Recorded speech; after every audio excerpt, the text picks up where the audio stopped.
السيدة نضال الشبيب الناشطة السياسية، هذه التنظيمات، تنظيمات الحشد الشعبي، لولاها لأصبح العراق كله بيد تنظيم الدولة الإسلامية داعش. هذا ما يقوله المدافعون عن هذه التنظيمات الغير نظامية.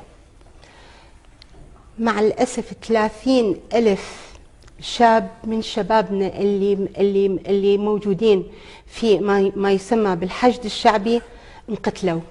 منو اللي راح يعوض اهاليتهم وهم اصلا ميزانيتهم 70 مليون من الميزانيه المخصصه لهم هي اصلا انسرقت. فالحشد الشعبي هذا يعني كل اللي اقوله مع الاسف هذول شبابنا اللي لا مدربين ولا عندهم اي فكره، مجرد انه العوز والحاجه خلتهم يرضون ينتمون للحشد الشعبي وما عندهم اي فكره عن الحروب، لان هم دا يحاربون وداعش جماعه متمرسين وعندهم اخر التكنولوجيا، واحنا جماعتنا جايين يضحون بولدنا باي طريقه يقدرون عليها. انا متاسفه اقول انه الحشد الشعبي هذا كان افشل قرار طلعت به الحكومه العراقيه، وما مدى ادري شنو قصه السيستاني ورانا يعني ناوي يخلص على العراق كله حتى بعدين تستلمه ايران على الحاضر. ما موضوع يعني الرجل انتفض ودعا الناس الى الجهاد الكفائي وجمع الناس ودافع عن العراق، ولولا الحشد الشعبي كما يقولون لاصبحت حكومه العباد الان كما يقول العامري لاصبحت حكومه منفى. إذا أخي وهم ليش هسه جوا على الحشد الشعبي؟ لو كان السيستاني من الأول لو كان سامح للمقاومة تكون عامة تكون وشديدة ضد الأمريكان ما كان وصلنا لهالحال. شو هو السيستاني هسه بس قدرته على المساكين من الشعب العراقي ومسوي لهم حشد شعبي. الحشد الشعبي فاشل وشبابنا راح يتقتلون وما راح نطلع بنتيجة، لأنه احنا دا نحارب قلت لك أخي احنا دا نحارب داعش. من ناحية ثانية ما حد مقتنع بوجود الحشد الشعبي، ما حد مقتنع، لأنه اكو ميليشيا هي اللي دا تغطي على الحشد الشعبي، وهاي الميليشيا شغلتها انه بس مسخرة من قبل ايران بس للقضاء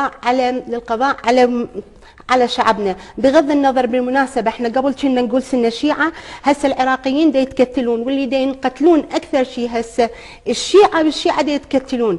دا يضرون. انت شفت من عندك مثلا الصرخي ما جازوا من عنده وهو شيعي، عندك هسه بالبصرة دا يقتلوهم. شوف الى هسه، شوف المظاهرات هسه اللي الحشد الشعبي هذا مجرد ضحك على الدقون بس لاستغلالهم امام الرأي العام العالمي، انه شوفوا يابا ترى احنا دا نحارب داعش وهاي جبنا حشد شعبي.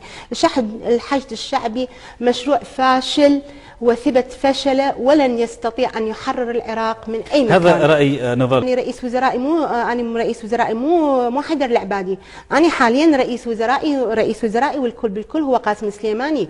العراق ايران ابتلعت العراق، ابتلعت موارده، ابتلعت مصانعه، ابتلعت كل خيراته. هالمجموعة اللي اجت هي اللي سيطرت على البلد وقامت بتصدير مراجع دينية باهتة كاذبة للشعب العراقي، خاصة إلى أهلنا في الجنوب، وخلتهم ينشغلون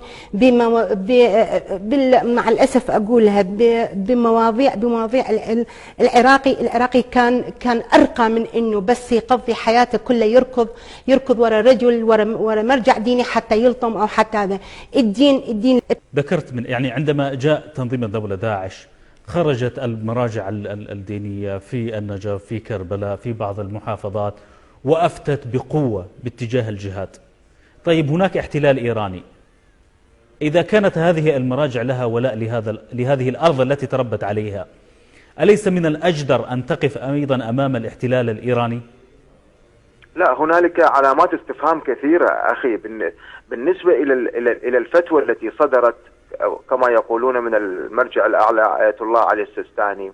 هذه عليها لغط. أنا قلتها في منذ البداية عندما خرجت على الفضاء، قلت هنالك شك هنالك كثير من العشائر العراقية لم تقبل بهذه الفتوى، لأن الفتوى غير منطقية وغير عادلة في ذلك الوقت. ونحن أنا أشك أن هذه الفتوى خرجت من السيستاني نفسه، وإنما هنالك مجموعة تحيط به تديرها المخابرات الإيرانية هي التي تفعل فعلها. عفوا سيد صباح، يعني السيد السيستاني ليس يعني رجل، يعني أنت تقول كأنه مغلوب على أمره، هو رجل بكامل قدرته يستطيع أن يقف ويقول.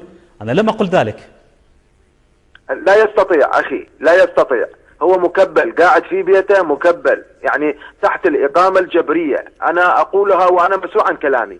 هو تحت الإقامة الجبرية، والفتوات تخرج باسمه، لكنها من تدبير المخابرات الإيرانية. والدليل على طبعا. يعني ما هو رأيك بالحشد الشعبي في ديالى؟ لا في ديالى. لا شوف، الحشد الشعبي مشبوه. الحشد الشعبي مطعم بعناصر ميليشياوية تأتمر بأوامر إيران. وأنا ساكن بالغرب هنا، أطلع على الصحف الأمريكية